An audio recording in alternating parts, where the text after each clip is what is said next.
ಓಂ ಶ್ರೀ ದುರ್ಗಾಯ ನಮಃ. ವೀಕ್ಷಕರೇ, ನಾನಿವತ್ತು ಹಂಪಿಯಲ್ಲಿದ್ದೇನೆ. ಹಂಪಿಯಲ್ಲಿ ಏನ್ ಹೇಳ್ತಾರೆ, ಎಂತೆಂತ ದೇವಸ್ಥಾನ ವೀಕ್ಷಕರೇ, ಕಲ್ಲಿನ ಶಿಲಾಮಯ ದೇವಸ್ಥಾನ. ಆದ್ರೆ ಏನ್ ಹೇಳಿ, ಗರ್ಭಗುಡಿಯಲ್ಲಿ ದೇವರ ಮೂರ್ತಿನೇ ಇಲ್ಲ.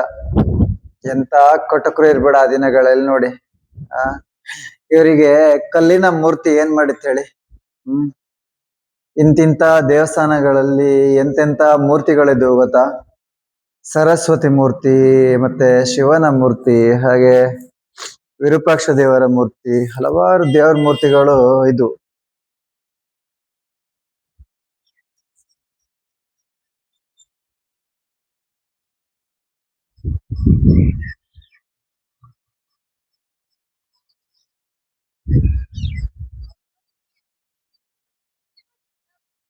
ಹಾಗೆ ಹಂಪಿಯಲ್ಲಿರುವುದೆಲ್ಲ ನೋಡಿ, ಕಲ್ಲು ಬಂಡೆ ದೇವಸ್ಥಾನಗಳೇ ಜಾಸ್ತಿ ಇಲ್ಲಿರೋದು.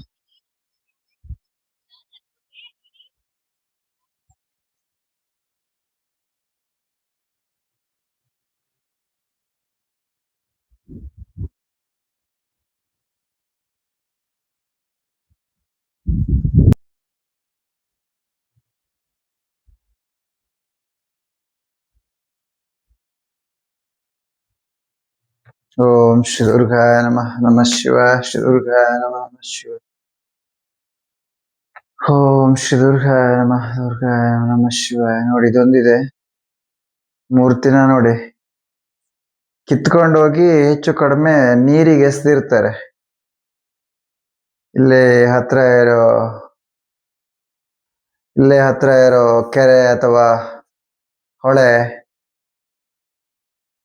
ಇನ್ನಿತರ ನೀರಿರುವಂತ ಜಾಗ ತಗೊಂಡೋಗಿ ಎಸ್ತಿರ್ತಾರೆ ಆಗಿನ ಕಟಕರು ಅಂದ್ರೆ ಗೊತ್ತಾಯ್ತಲ್ಲ. ಇವತ್ತಿನ ದಿನ ಕಟಕರದ ಸಾಮ್ರಾಜ್ಯ ಅಲ್ವಾ.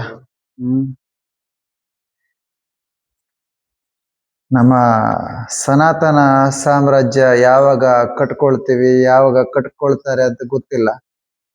ನೋಡೋಣ, ಇನ್ನು ಸಮಯ ಬೇಕಾದಷ್ಟಿದೆ.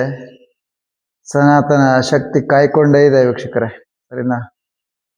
ಕಾಯ್ಬೇಕು, ಎಲ್ಲದಕ್ಕೂ ಕಾಯ್ಬೇಕಲ್ವಾ. ಮತ್ತೆ ಒಂದು ಸನಾತನದ ಕಾಲ ಬರದೇ ಎಲ್ಲ ಹೋಗುತ್ತೆ, ಬಂದೇ ಬರುತ್ತೆ ನಮ್ಮ ಸನಾತನ ಕಾಲ, ಸನಾತನ ಸರ್ಕಾರ. ಓ ನಮಃ ಶಿವಾಯ. ಶ್ರೀ ದುರ್ಗಾಯ ನಮಃ. ದುರ್ಗಾಯ ನಮಃ. ಓಂ ನಮೋ ವೆಂಕಟೇಶಾಯ. ನೋಡಿ, ಆಗಿನ ದಿನಗಳಲ್ಲಿ ಇದು ವೆಂಕಟೇಶ್ವರ ನಾಮ.